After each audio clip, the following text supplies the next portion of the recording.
राम राम मित्रों। देखिए, मेरी एक बात सुनिए। कोई भी घटना हो उसके लिए सीधे तौर से मोदी को जिम्मेदार ठहराना ये एक मूर्खतापूर्ण वो है काम है, और ये किसी तरह से भी स्वीकार्य नहीं। अब आप देखें, दोगलेपन की इंतहा होती है। शिक्षा मंत्री से इस्तीफ़ा मांगा गया धर्मेंद्र जी से कि वो उत्तरदायी हैं NETT की लीक के लिए, लेकिन जो इसके लिए एग्जैक्टली उत्तरदायी थे, क्योंकि धर्मेंद्र प्रधान जी ने तो पर्चे लीक कराए नहीं होंगे, ठीक है, एज ए हेड उनकी जिम्मेदारी होती है कि वो अपना सब करें, लेकिन सीधे तौर पे तो वो ऐसे नहीं ना कि उनको ही कह दो आप निकल जाओ। जंतर मंतर पे ले लिया इस्तीफ़ा। झारखंड में हेमंत सोरेन को हाथ भी नहीं लगा सकते, ना उसका इस्तीफ़ा ना उसके शिक्षा मंत्री का इस्तीफ़ा। पंजाब में लीक हुआ, उसका भी कोई इस्तीफ़ा नहीं। तो ये डबल स्टैंडर्ड, डबल लोग हैं, एक्सपोज हो रहे हैं। ये जितनी ये हरकतें कर रहे हैं उतना ही ये सामने आता जा रहा है कि इनका मोटिव सिर्फ मोदी जी को अपदस्त करना है, और इसके पीछे विदेशी शक्तियां हैं। यह हवा की बात नहीं है जो इनको रिजीम चेंज के प्लान में लगी हुई हैं तन मन धन से। कई सालों से अमेरिका लगा हुआ है। अब तो ट्रंप ने माना कि 22,000 के पता नहीं कितने बिलियन डॉलर हमने यहाँ दिए कन्वर्जन के लिए और यहाँ की अपदस्त करने के लिए सरकार। राम मंदिर का जो इशू है वो भी एक कॉन्स्पिरेसी निकलेगी देर सोए, क्योंकि वो एक बड़ा मुद्दा है हिंदुओं में फूट डालने के लिए।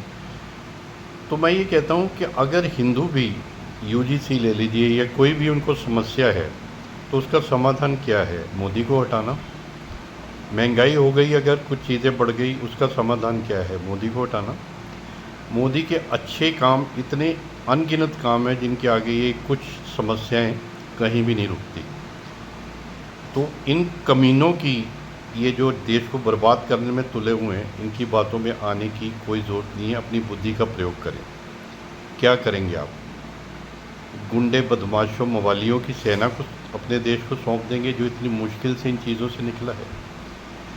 अब मैं काम गिनाने बैठूं, लिस्ट गिनाने बैठूं जो इस बंदे ने किए हैं, एक ईमानदार पॉलिटिशियन जो जड़ों से निकला है, रूट लेवल से, जिसने हर स्तर पे काम किया और आज अपनी मेहनत से PM की चेयर पे है और देश को गर्व है उस पर। तो ये सारी कॉन्स्पिरेसीज इकट्ठी हो गई, और कांग्रेस वाले तो ये देखो, खेड़ा देख लो कितनी बदतमीजी से सुप्रिया श्री ने, ये इस तरह बावले हो गए कि इनको यही भूल गया है कि देश के प्रधानमंत्री को, देश के गृह मंत्री या सेनाएं हैं कुछ है, उनको सब इंस्टीट्यूशन है, उनको कैसी इज्जत देनी है। मतलब इस तरह तो आपने, मतलब कुत्तों को भी भौंकते नहीं देखा होगा जिस तरह से आजकल विपक्षी ये जो इनके वो हैं स्पोक्स पर्सन है वो भौंक रहे हैं।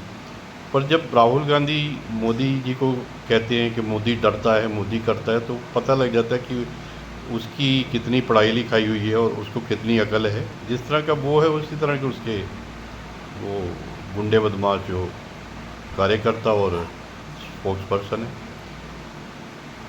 तो भाई लोग, अपनी कब्र मत खोद लेना। कब्र क्यों कहूँ, मैं कहता हूँ कि अपनी मतलब आत्महत्या की स्थिति मत कर लेना कि ये जो छुट फुट घुट फुट आके ये हो रहा है, ये नचनिए तिलचट्टे आ गए, और इनके बारे में मैंने पिछली उसमें भी लिखा है, अपनी वीडियो में बोला है। तो इन सब को एक तरफ करो। क्या करोगे? ये आके तुम्हारा उद्धार कर देंगे? जो तुम्हें समस्याएं मोदी जी से हैं, वो क्या ये उसका समाधान कर देंगे? एक बंदे पे विश्वास रखो, वो देश के साथ कभी छल नहीं कर सकता। समस्याएं होती हैं इतनी बड़े देश में 140 करोड़ की जनसंख्या के, लेकिन उन समस्याओं का हल भी होता है। इस तरह नहीं कि आप देश को तोड़ फोड़ करो, अफवाहें फैलाओ, इंटरनेट को ख़रीद लो, इन्फ्लुएंसर्स को ख़रीद लो।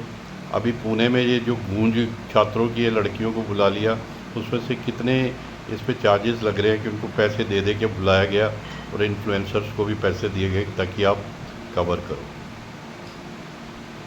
और एक तो जो यूट्यूबर हैं, उन्होंने जो मोदी जी के पक्ष में भी लिखते हैं और विपक्ष में भी बिल्कुल न्यूट्रल हैं, उन्होंने भी कहा है कि मुझे कहा गया था कि आप मोदी के विरुद्ध वातावरण बनाएं। उन्होंने वीडियो डाली थी और 1 लाख रुपए आपको टोकन मनी देते हैं, बाकी जितने व्यूज़ बढ़ेंगे, जितनी इसकी कवरेज होगी, फिर आपको पैसे और बढ़ा के देंगे। उन्होंने अपनी वीडियो डाली है, उसको देखें। तो इन चोर डाकुओं को अब ये समझ आ गया है कि हम कभी भी सत्ता में मोदी जी को हरा के नहीं आ सकते, जनता हमें नहीं चुनेगी। अब ये है कि लोगों के दिल में वहम डाल दो, झूठ बोल बोल के ये हो गया वो हो गया। अरे चोर डाकू तो सबसे ज़्यादा तुम में भरे पड़े हैं, तुम तो खुद ही चोर हो। राम मंदिर राम मंदिर राम मंदिर के उसको बनाने में तो तुमने 100 अड़चनें डाली, वकील खड़े किए, मुकदमे लड़े। पागल हिंदू अपने ही विरोध में इन पार्टियों के पीछे लगा हुआ, और अब मंदिर बन गया है तो ये सोचे छोड़ दिया, चोरी होगी चोरी होगी। तो चोर हैं तो चोरों को सजा भी मिलेगी।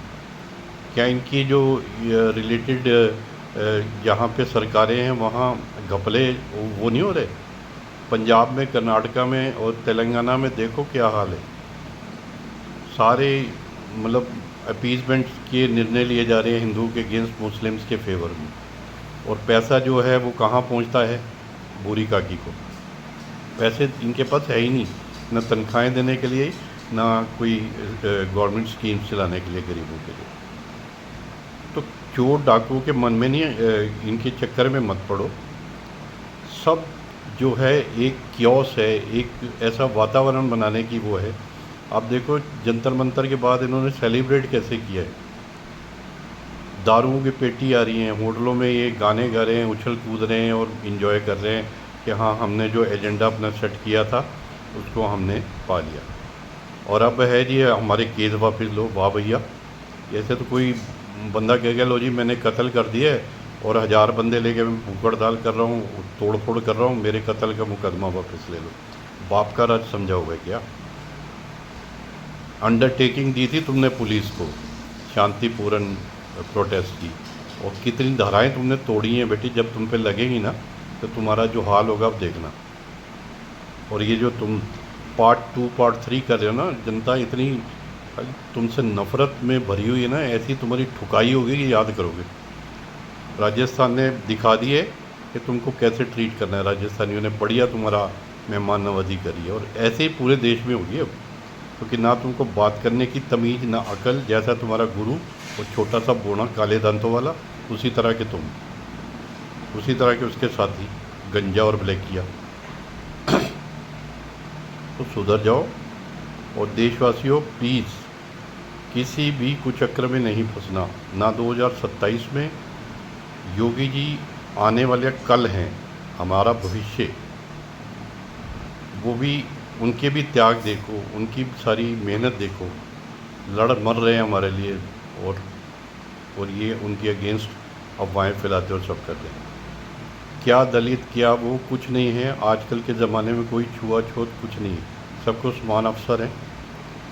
जातिवाद से जब तक ऊपर नहीं उठोगे इसी तरह तुमको बेवकूफ़ बनाते रहेंगे ये नेता। बातों को समझो। देश अब आगे बढ़ रहा है, इसको पीछे मत खींचो। एक मजबूत देश होता है तो हर नागरिक को उसका फ़ायदा होता है। प्याज महंगा हो गया, चीनी महंगी हो गई, अरे इनसे ऊपर उठो। हो गई है तो कम कर दो, कुछ कोई ऑल्टरनेट ढूंढ लो। मोदी को हटा दो, मोदी को, हर चीज़ के लिए मोदी को हटा दो। क्या पूरा कर दिए यार उस बंदे ने। चलो ओके बाय, टेक केयर। और राखी आ रही है, सबको अग्रिम बधाई। सब अपनी बहनों से प्यार करें, उनको इज़्ज़त सम्मान दें। बहनें जो होती हैं भाइयों के लिए हमेशा अच्छा सोचती हैं, और आप भी बहनों का ध्यान रखें। जय हिंद, वंदे मातरम।